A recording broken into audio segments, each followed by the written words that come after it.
Hello, it's Robert Miner with Dynamic Traders Group with this week's short video for our YouTube followers and Twitter followers. And I'm going to just focus on one market this week. It's the one that I think has the best probability of a good trade setup and a good outcome with very minimal capital exposure. So what you learn from this video, you can apply to other markets and other time frames. So remember, it's definitely not a forecasting video because I don't forecast, but I identify conditions with a high probability outcome and then the specific trade strategies to enter and manage that trade. So we're going to take a look bonds, notes, and TLT. I think there's a great trade setup coming up in the next few days, this coming week. So let's get at it. So this is the notes weekly continuous futures contract. So the weekly data, let's take a look at the key pieces of information here. Let's start at the bottom here on our momentum cycle is that the trend is bullish, only the fast line is overbought. That usually implies there's another 2 to 3 weeks before a weekly high would be complete. That implies another 2 or 3 weeks sideways to up for notes. Now that's a weekly trend. Those are the kind of trends I look for. Something's going to last 2 or 3 weeks, if not longer. If this decline off the March high is 5 waves, this is a little bit of Elliott Wave now. If that's 5 waves, and then notes will be making a corrective rally. That corrective rally should not be complete prior to the week ending August 18th. That's 3 weeks from now.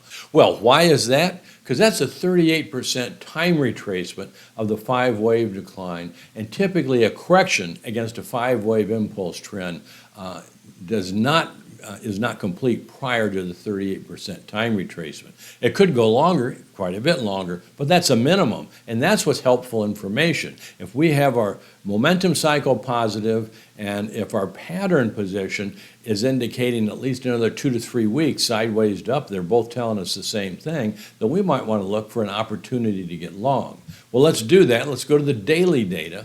So here is our daily data. Let me expand it just a little bit. There we go.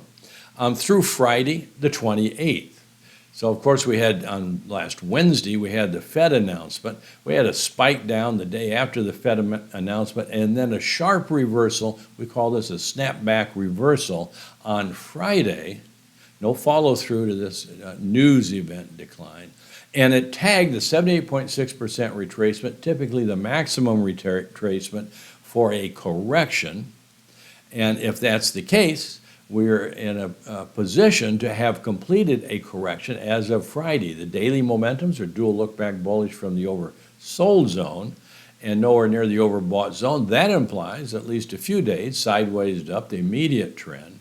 So here's what we can say about notes as of the end of the day on Friday, is notes had reached what are typically the maximum time and price target because it was 8 days up, 8 days down. That's 100% time retracement, 78.6% price retracement, had reached the maximum time and price to complete a correction.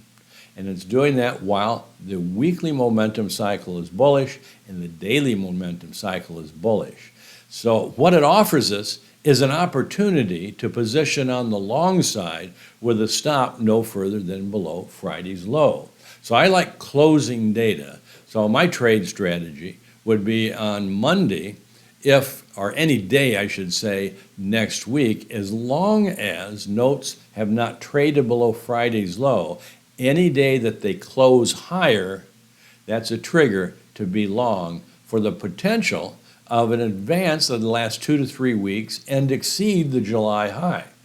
So that's a bit of time and quite a bit of price. I mean, that's a really great trade setup when a market gets in a maximum position probable for a trend or a counter trend. I think this is a great setup. Now, you don't have to trade futures to take advantage of this information. You can trade an ETF, which is basically a stock, such as TLT. Let's take a look at that. This is what I like, is that most of these futures markets have bull and bear ETFs to take advantage of bull positions and bear positions. So this is TLT, it's daily data, and if a higher close is made, early next week. Any close that's higher than the prior day's close, for Monday, it would be a close over 99.81. That's a go long setup with a stop no further than below 98.91. So you've got to have a really tight stop on a potential trade that'll continue to advance to above the June high. So that's a really, really good reward to risk ratio in my book anyway. So whether you do futures or unleveraged ETFs, or there's other choices that you have for when a market gets in a position like this, but these are the ones that I usually do. I trade the futures and I trade the ETFs, so that's what I'm looking at all the time. So this is a great trade setup, probably at least, coming next week. What would void this setup?